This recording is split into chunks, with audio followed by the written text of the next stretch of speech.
우리는 일상생활을 할 때 수많은 대화를 합니다. 모르는 것을 묻기도 하고 또 답을 듣기도 합니다. 그런데 질문을 어떻게 하느냐를 보면 그 사람의 수준을 알 수가 있습니다.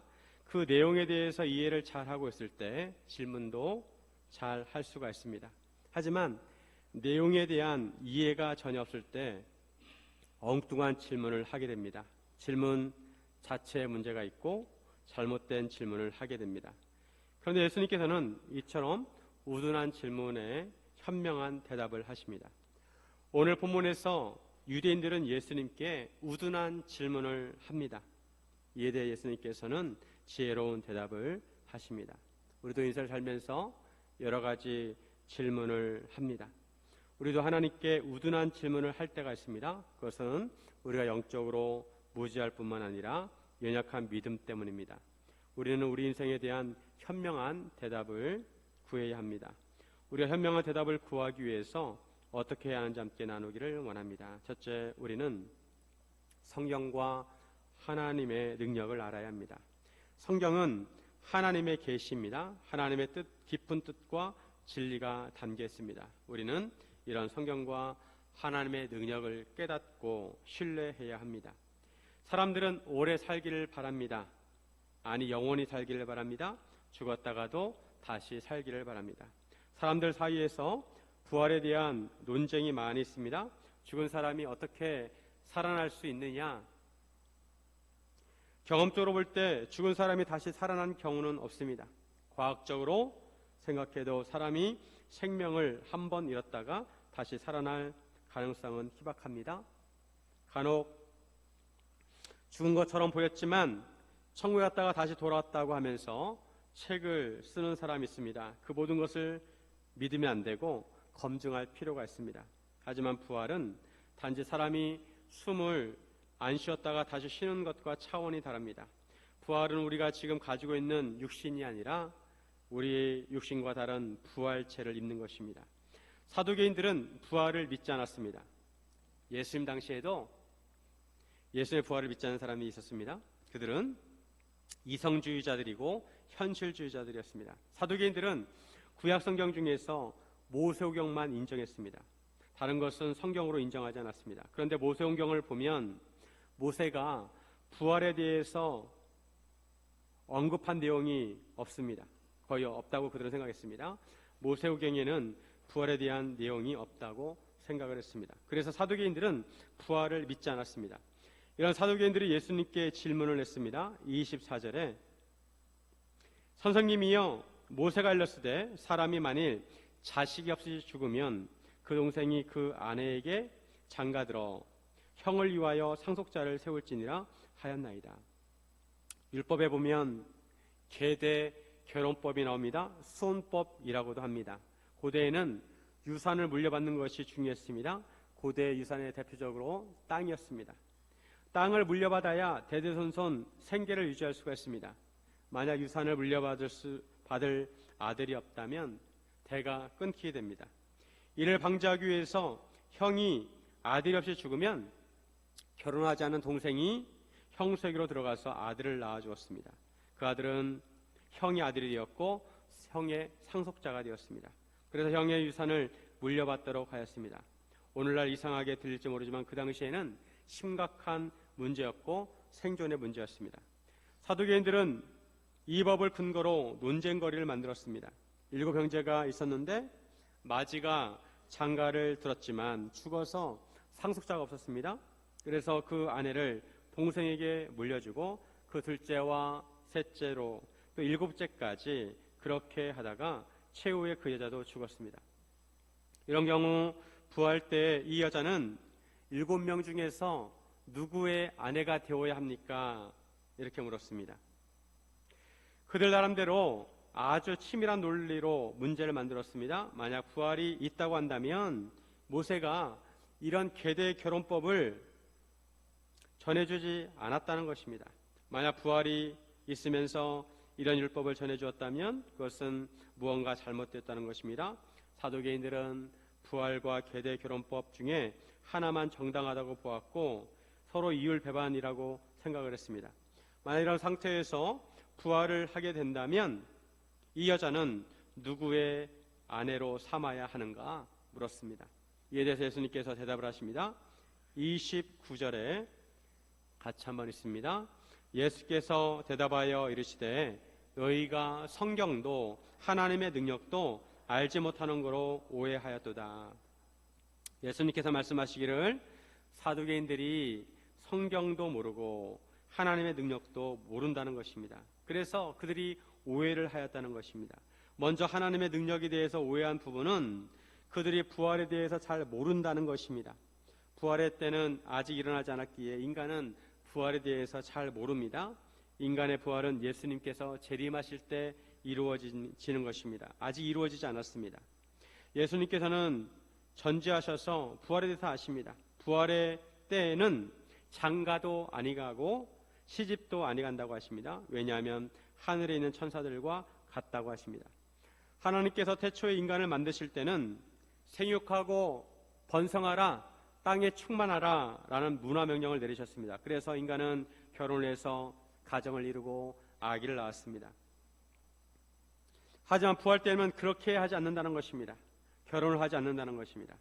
예수님께서 재림하시면 살아있는 자나 죽은 자나 부활을 하게 됩니다. 그런데 이 세상에서처럼 천국에서는 결혼을 하지 않는다는 것입니다. 그러므로 7 형제 중에 누구의 아내가 될 것인가에 대해서 고민할 필요가 없다는 것이고 그것은 잘못된 질문이라는 것입니다.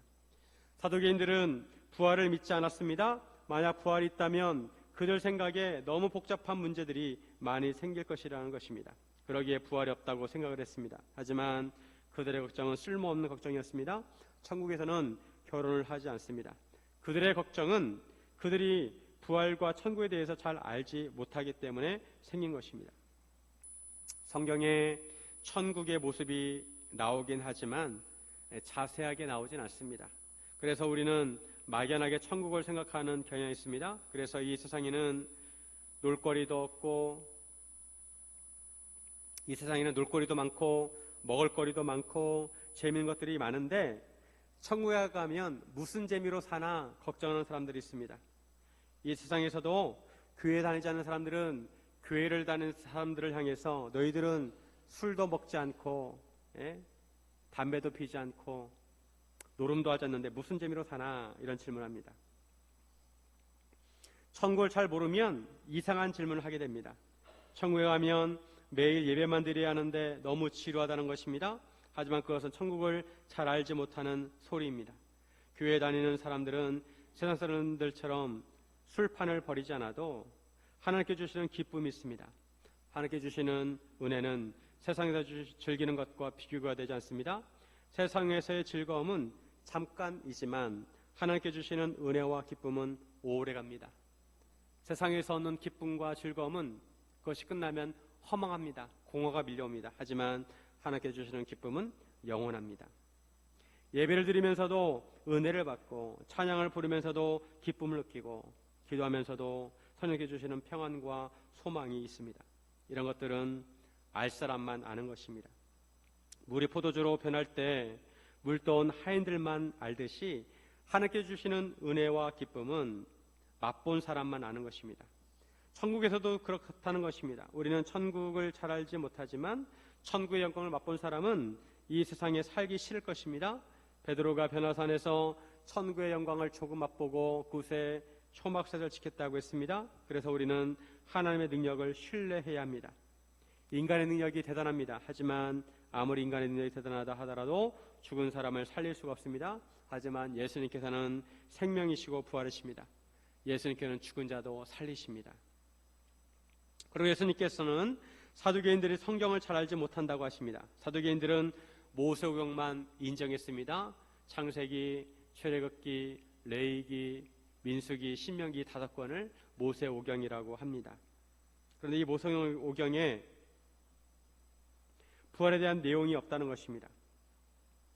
물론 다른 성경, 즉 에스겔서 37장에 보면 마른 뼈가 살아난다는 내용이 있고 다니엘 12장에 보면 자는 자가 깨어난다는 내용이 부활에 대한 내용이 있습니다. 하지만 그들은 다른 성경은 인정하지 않았습니다. 이런 사두개인들에게 예수님께서 그들이 인정하는 모세오경의 말씀으로 부활에 대해서 말씀하십니다. 31절과 32절에 보시면 죽은 자의 부활을 논할진대 하나님이 너희에게 말씀하신 바 나는 아브라함의 하나님이요 이삭의 하나님이요 야곱의 하나님이로라 하신 것을 읽어보지 못하였느냐. 하나님은 죽은 자의 하나님이 아니요 살아있는 자의 하나님이시니라 하시니. 출애굽기에 보면 하나님께서 모세를 찾아오셔가지고 하나님 자신을 소개하시는데 뭐라고 소개하시냐면 나는 아브라함의 하나님이요 이삭의 하나님이요 야곱의 하나님이시라고 소개를 하십니다. 이때 동사를 보면 현재 시제 나는 아브라함의 하나님이었다가 아니라 과거형이 아니라 나는 지금 아브라함의 하나님이시라는 것입니다. 즉 아브라함은 지금 살아있다는 것입니다. 아브라함이 이 세상을 떠난 지 몇백 년이 지났지만 그 영혼이 살아있다는 것입니다. 하나님께서는 죽은 자의 하나님이 아니시고 살아있는 자의 하나님이시라는 것입니다. 사두개인들이 생각하는 것처럼 사람의 죽으면 끝나는 것이 아니라 사람이 죽으면 몸은 흙으로 돌아가지만 영은 하나님 품에 안기는 것입니다. 그리고 예수님이 재림하실 때 부활하게 될 것입니다.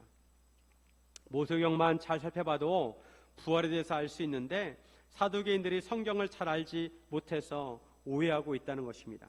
고대에는 성경책이 귀해서 일반 사람들은 성경을 잘 보지 못했습니다. 하지만 요즘처럼 성경을 쉽게 접할 수 있는 시대가 없습니다.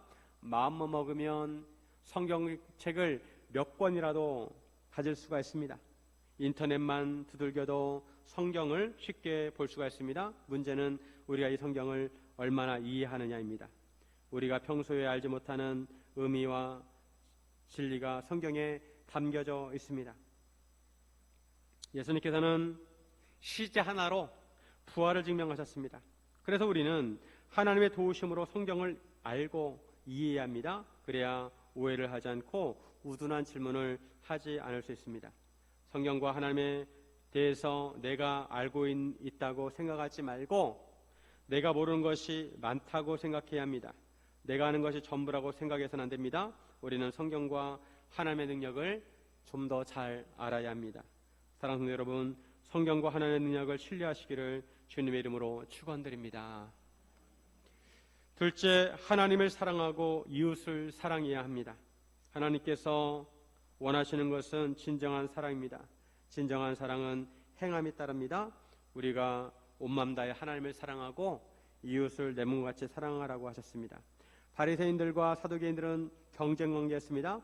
바리새인들은 사두개인들이 예수님께 말의 올무를 놓는 질문을 하였다가 오히려 예수님의 질문에 대답을 할 수 없었다는 소식을 듣고 모였습니다.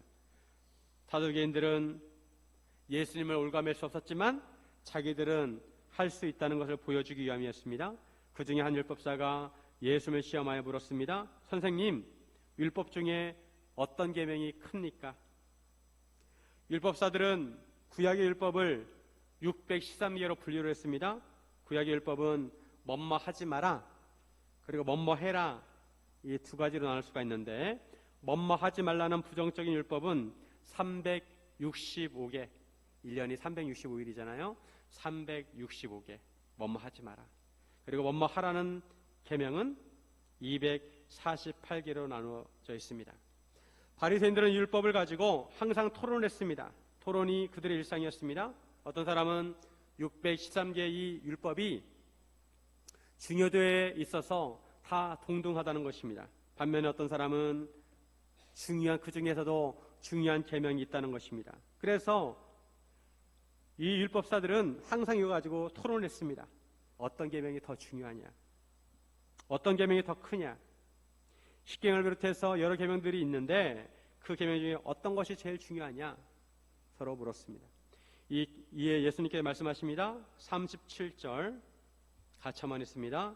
예수께서 이르시되 내 마음을 다하고 목숨을 다하고 뜻을 다하여 주 너의 하나님을 사랑하라 하셨으니, 예수님께서 말씀하시기를 전 존재를 향해서 우리의 온 전제와 온 인생을 통해서 하나님을 사랑하라고 하십니다.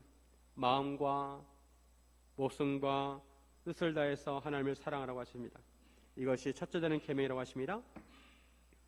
사랑은 감정만의 단어가 아니고 인격의 단어이고 삶의 단어입니다. 그래서 하나님을 사랑하려면 온 마음 다해 목숨을 다하고 뜻을 다해서 사랑하라는 것입니다. 우리의 전존재를 다해서 하나님을 사랑해야 합니다. 이것이 첫째 되는 계명이고, 둘째는 내 이웃을 사랑하라는 것입니다. 39절에 둘째도 그와 같으니 내 이웃을 내 자신같이 사랑하라 하셨으니, 이웃을 사랑할 때 자신같이 사랑하라는 것입니다. 사람은 누구나 본능적으로 자신을 사랑합니다. 가장 먼저 자기 자신을 챙깁니다. 팔이 저절로 안으로 굽게 되어 있습니다. 이것이 지나치면 이기적인 사람이 됩니다. 그런데 이웃을 자신같이 사랑하라고 하십니다. 하나님 사랑, 이웃 사랑이 온 율법과 선지자의 강령이라고 하십니다. 예수님께서 바리새인들에게 왜 이런 말씀을 하셨을까요? 바리새인들은 누가 봐도 하나님을 사랑한 것처럼 보였습니다. 그들 나름대로 거룩한 생활을 하기 위해서 세부적인 지침을 만들어서 지켰습니다. 하지만 예수님께서 보실 때 그들은 하나님을 사랑하지 않았습니다. 예수님은 바리새인들을 비판하셨습니다. 그들은 지나치게 형식적이었습니다. 마음이 빠졌습니다. 그들은 마음을 다해서 하나님을 사랑하지 않았고, 목숨을 다해서 사랑하지 않았고, 뜻을 다해서 하나님을 사랑하지 않았습니다. 기도를 하더라도 사람들이 많이 지나다니는 시장에서 기도를 했습니다. 사람들의 눈을 의식한 것입니다. 그들은 시간을 정해놓고 기도를 했습니다. 정해진 시간이 되면 시장이라도 자리를 깔고 기도를 드렸습니다. 그러면서 그들은 사람들에게 말하지 않았지만 나는 이렇게 거룩한 사람이다, 그들의 몸으로 외쳤습니다. 금식을 할 때도 일부러 초췌한 얼굴로 해서 사람들에게 자기가 금식을 하고 있다는 것을 티냈습니다. 그런데 예수님께서 말씀하시기를 기도를 하려면 내 골방에 들어가서 은밀한 중에 계신 하나님께 은밀하게 기도하라고 하셨습니다. 그래도 하나님께서 다 들으신다는 것입니다. 금식을 하려면 다른 사람이 모르게 하라고 하십니다. 오히려 금식을 한 티를 내지 않도록 얼굴을 관리하라고 하셨습니다. 예수님께 보실 때 바리새인들은 이중인격자였습니다. 하나님께 기도와 금식을 해야 하지만 실은 사람들이 보이려고 하였습니다. 기도를 하려면 하나님을 바라보고 기도를 해야 합니다. 하나님께 기도를 올려드려야 합니다. 네, 사람을 의식해서 기도를 하였습니다. 그들은 하나님을 사랑한다고 하지만 그들의 마음은 하나님에게서 멀었습니다. 행동으로는 하나님을 섬기는 것처럼 하였지만 그들의 마음은 딴 곳을 향했습니다. 바리새인들의 하나님 사랑 가짜였습니다. 이런 바리새인들에게 예수님께서 온 마음과 목숨과 뜻을 다해 사랑하라고 하십니다. 사실 이것은 쉐마를 인용한 것입니다. 신명기 6장 4절부터 9절을 쉐마라고 합니다. 이스라엘아 들으라, 히브리어로 쉐마 이스라엘이라고 해서 쉐마라고 부르는데, 이 쉐마는 이스라엘 사람들이라면 누구나 알아야 하는 것입니다. 가장 기본 중에 기본입니다. 바리새인들은 가장 기본적인 쉐마를 알고 있었지만 가장 그 기본적인 것조차도 실천하지 못했습니다. 그들의 말이나 행동이나 삶에 하나님을 사랑한다는 표가 나타나지 않았습니다. 그래서 예수님께서 그들에게 인생 온 전체를 통해서 하나님을 사랑하라고 하신 것입니다. 그뿐 아니라 하나님을 진심으로 사랑한다면 이웃을 사랑해야 합니다. 하지만 바리새인들은 이웃을 사랑하지 않았습니다. 자기들은 거룩한 생활을 한다고 하면서 여러 규정을 만들어서 그것을 지킴으로 거룩하다고 생각했지만 실상은 그렇지 못했습니다. 오히려 그들은 이런 규정을 통해서 사람들을 나눴습니다. 바리새인들은 다른 사람들을 정죄했습니다. 세리와 죄인들과 창녀들을 정죄했습니다. 누가복음 10장에 보면 한 율법 교사가 예수님께 나와서 선생님, 어떻게 영생을 얻을 수 있습니까? 라고 질문합니다. 그래서 예수님께서 그에게 오히려 율법에 무엇이라고 말씀하고 있는지 되물으셨습니다. 그러자 그가 오늘 예수님께서 말씀하신 바로 오늘 이 말씀을 그대로 대답합니다. 내 마음을 다하며 목숨을 다하며 힘을 다하며 뜻을 다하여 주 너의 하나님을 사랑하고 또한 내 이웃을 내 자신같이 사랑하라 하였나이다. 그러자 예수님께서 내 대답이 옳도다, 이를 행하라, 그리하면 살리라 라고 하셨습니다. 그런데 율법교사는 자기를 옳게 보이려고 잘난 체하려고 예수님께 또 묻습니다. 내 이웃이 누굽니까? 이때 예수님께서 선한 사마리아인의 비유를 말씀하십니다. 강도 만난 사람을 유대인들은 다 지나갑니다. 제사장도 지나가고 레인도 지나갑니다. 그런데 유대인들이 평소에 혐오하는 사마리아인이 나귀에서 내려가지고 그 강도 만난 사람에게 다가가서 포도주로 상처를 소독해주고 상처를 싸매주고 그를 나귀에 태워서 주막에 데려와서 극진히 간호를 해줍니다. 진정한 사랑은 실천하는 것이라는 것입니다. 어려운 이웃을 도와주는 것입니다. 예수님께서 이 세상에 오신 것은 하나님의 사랑을 보이시기 위해서입니다. 하나님께서 얼마나 우리를 사랑하시는지 몸소 보여주셨습니다. 그리고 예수님께서는 우리를 사랑하셔서 십자가에서 자기 생명을 내어놓으셨습니다. 예수님께서는 죽기까지 우리를 사랑하셨습니다. 그리고 우리에게도 그렇게 사랑하라고 하십니다. 나는 하나님을 진심으로 사랑하는가? 나는 목숨을 다해 하나님을 사랑하는가? 나는 이웃을 내 몸같이 사랑하는가? 우리 항상 이렇게 어떻게 사랑할지를 생각해야 합니다. 다른 사람이야 어떻게 되든 말든 상관하지 않고 나 자신만 잘 되면 되지라고 생각하지 말고 이웃을 사랑해야 합니다. 요즘 날씨가 더워서 일사병이나 열사병으로 힘들어 하시는 분들이 많이 있습니다. 특히 노약자들은 무더위에 취약합니다. 우리 주변에 그런 분들이 있으면 관심을 가지고 조금이라도 섬겨드리는 것이 이웃 사랑입니다. 시원한 물 한 잔이라도 대접하는 것이 하나님의 사랑이고 이웃 사랑입니다. 사랑하는 여러분, 하나님을 사랑하고 이웃을 사랑하시기를 주님의 이름으로 축원드립니다. 셋째, 예수 그리스도를 믿어야 합니다. 성공하는 인생을 결정하는 많은 기준들이 있지만 그 중에 결정적인 것은 구원입니다. 그 사람이 구원을 받았느냐, 구원을 받지 못했느냐. 구원을 받은 인생은 성공한 인생이고 구원받지 못한 인생은 실패한 인생이라고 할 수가 있습니다. 우리가 구원을 받으려면 예수 그리스도를 믿어야 합니다. 아무리 지식이 많아도 예수님을 모르면 구원을 받을 수가 없습니다. 우리는 예수님을 알고 믿어야 합니다. 바리새인들이 모였을 때 예수님께서 그들에게 물으십니다. 42절에 너희는 그리스도에 대하여 어떻게 생각하느냐? 누구의 자손이냐? 대답하되 다윗의 자손이니이다. 예수님께서 화제를 그리스도로 돌리십니다. 우리는 예수님 하면 자동적으로 그리스도라고 나오지만 바리새인들은 예수님을 그리스도로 인정하지 않았습니다. 예수는 이름이고 그리스도는 직분입니다. 예수님께서는 그리스도에 대한 그들의 생각을 물으셨습니다. 예수님께서는 그리스도가 누구의 자손이냐? 그자 그들이 대답하기를 다윗의 자손이라고 했습니다. 구약 성경에 메시아가 다윗의 자손에서 나올 것이라고 하였습니다. 메시아는 그리스도와 같은 개념입니다. 예수님께서 바리새인들이 알고 있는 그리스도에 대한 지식을 바탕으로 질문하셨습니다. 바리새인들도 그리스도가 다윗의 자손이라는 것을 알고 있었습니다. 예수님께서 이렇게 이어서 말씀하십니다. 43절과 44절에 보면 이르시되 그러면 다윗이 성령에 감동되어 어찌 그리스도를 주라 칭하여 말하되 주께서 내 주께 이르시되 내가 내 원수를 내 발 아래에 둘 때까지 내 우편에 앉아있으라 하셨도다 하였느냐. 예수님께서 시편 110편 1절 말씀을 인용하십니다. 다윗이 성령에 감동되어서 그리스도를 주라고 불렀다는 것입니다. 44절 앞부분에 보면 주께서 내 주께 이르시되, 여기를 보면 주라는 단어가 두 번 나오는데 우리말로 보면 주가 같은 단어이지만 히브리어로 보면 단어가 다릅니다. 앞에 주는 여호와 하나님을 의미합니다. 그리고 뒤에 나오는 주는 주님, 아도나이를 말합니다. 영어 성경을 보더라도 앞에 주는 로드 다 대문자입니다. 하지만 뒤에 나온 주 로드는 첫 글자만 대문자이고 나머지 철자는 다 소문자입니다. 즉 성부 하나님께서 그리스도에게 말씀하셨다는 것입니다. 시편 110편은 다윗이 지은 시인데 분명히 그리스도를 주라고 부르고 있다는 것입니다.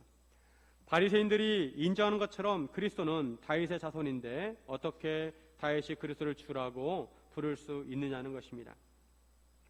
이렇게 되면 그리스도는 다윗의 자손이면서 다윗의 주가 되는 것입니다. 이것은 모순처럼 보입니다. 다윗의 자손이면 다윗이 서열상 앞서는 것인데 다윗이 그리스도를 주라고 부르는 것을 보면 그리스도는 다윗보다 높은 위에 있는 분이십니다. 예수님께서 바리새인들에게 다윗이 그리스도를 주라고 불렀는데 어떻게 그의 자손이 되겠느냐 물으셨습니다. 이것은 수수께끼 같은 것입니다. 그러자 바리새인들은 한마디도 능히 대답하지 않고 그날부터 감히 묻는 자가 없었습니다. 유대인들은 예수님을 만만하게 생각했습니다. 배운 것도 없고 지식도 없는 자라고 생각했습니다. 그래서 그들은 예수님과 논쟁을 하면 충분히 이길 수 있고 말의 올무를 놓아서 예수님을 올가맬 수 있다고 생각했습니다. 하지만 예수님께서는 그들의 말의 올무에 걸려들지 않으셨습니다. 오히려 그들에게 지혜롭게 대답하시고 그들의 말문이 막히게 하셨습니다. 지금까지 대제사장들과 서기관들, 바리새인들과 헤롯 당들, 사두가인들, 흔히 유대인 중에서 똑똑하다고 하는 사람들이 예수님께 대답하기 어려운 질문을 했습니다. 하지만 예수님은 오히려 그들의 무지를 드러나게 하셨습니다. 예수님께서는 지식적으로, 율법적으로 자신들을 최고라고 생각하는 그들에게 그들의 영적인 무지를 드러내셨습니다. 예수님께서는 육신적으로 다윗의 자손이시지만 영적으로 다윗의 주님이십니다. 그래서 다윗은 예수님을 그리스도라고 불렀습니다. 유대인들은 성경과 하나님의 능력에 대해서 평면적인 2차원으로 생각하고 물었다면 예수님께서는 공간적인 3차원과 고차원으로 대답하신 것입니다. 하나님의 생각은 인간의 생각보다 위에 있고 하나님의 길은 인간의 길보다 높습니다. 그래서 하나님으로부터 율법을 받고도 그 안에 담겨진 그리스도에 대한 진리를 발견하지 못한 것입니다. 그것이 비밀이었습니다. 예수님께서 그 비밀을 밝히기 위해서 오셨습니다. 그러면 우리는 예수 그리스도를 얼마나 알고 있는가? 나는 예수님을 얼마나 잘 알고 있는가? 예수님께서 우리에게 알려주신 것을 우리는 제대로 이해하고 있는가? 그리고 예수님께서 가르쳐주신 대로 우리는 살고 있는지 점검해야 합니다.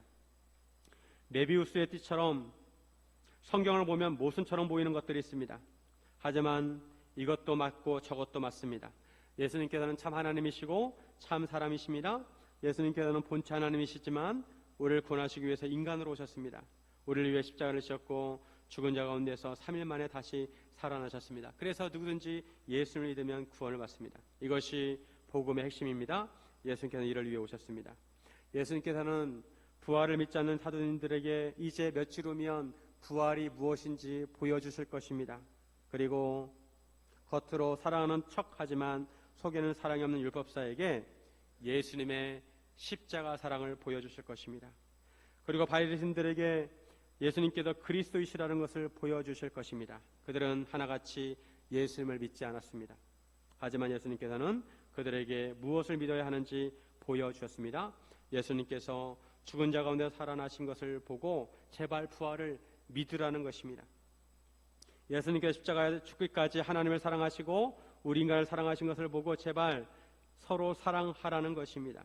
그리고 예수님께서 예수님을 그리스도로 믿으라는 것입니다. 그래야 구원에 이를 수 있다는 것입니다. 저는 신학을 공부할 때 하나님에 대해서 궁금한 질문들을 노트에 기록한 적이 있습니다. 그리고 그러한 질문들에 대해서 하나씩 대답을 찾고 답을 적어보려고 했습니다.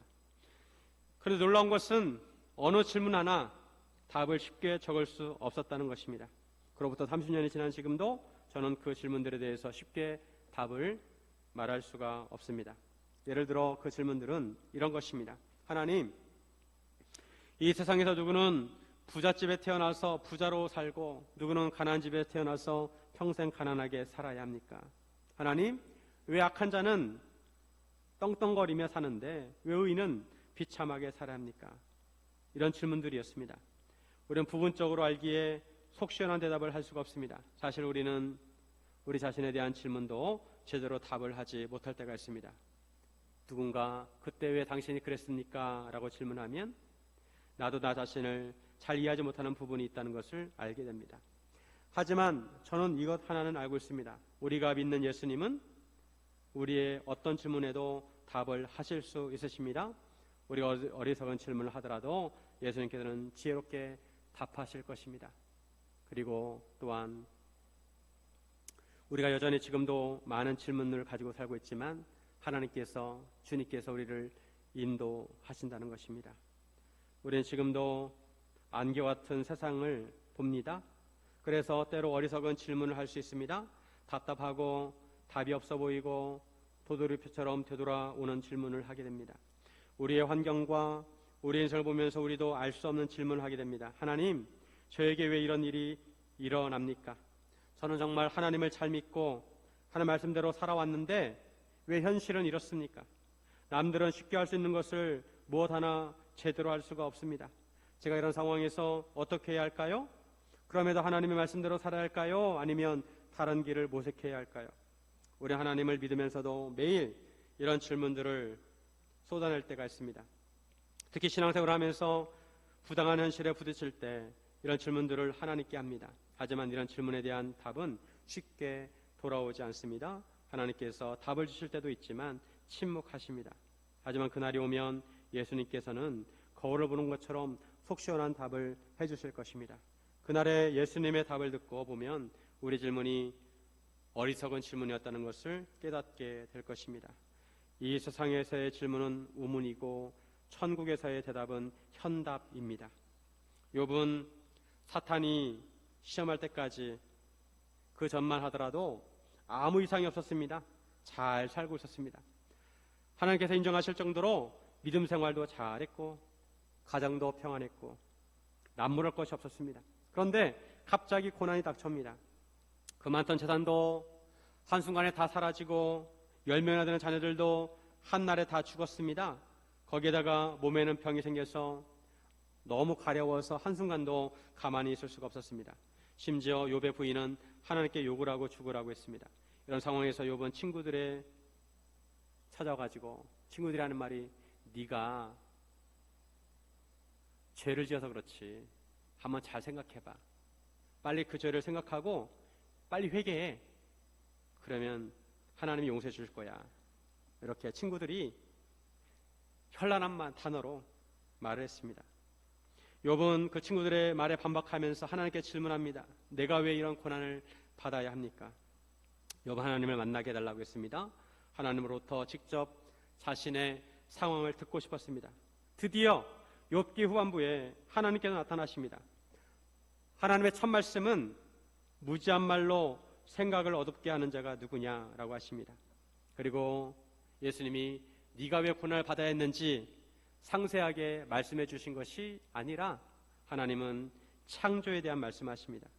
이런 하나님의 말씀을 듣고 욥이 이렇게 말합니다. 욥기 42장 2절과 3절에 보시면 주께서는 못하실 일이 없사오며 무슨 계획이든지 못 이루실 것이 없는 줄 아오니 무지한 말로 이치를 가리는 자가 누구니까?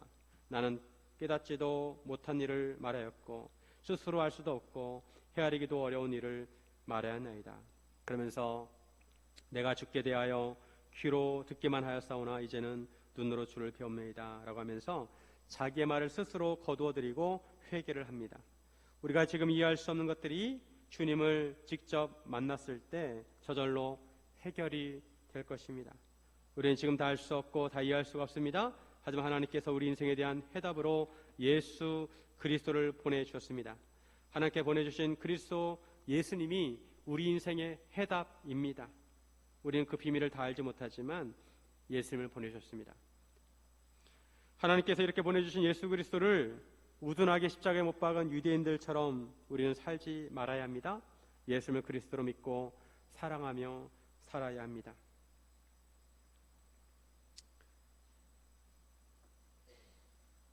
하나님께서 우리에게 예수 그리스도를 우리 인생의 해답으로 주셨고 예수님께서 지금까지 우리를 인도하셨고 앞으로도 하나님께 인도하실 것입니다. 사랑하는 여러분, 우리 인생의 답이신 예수님을 믿고 사랑으로 사시기를 주님의 이름으로 축원드립니다.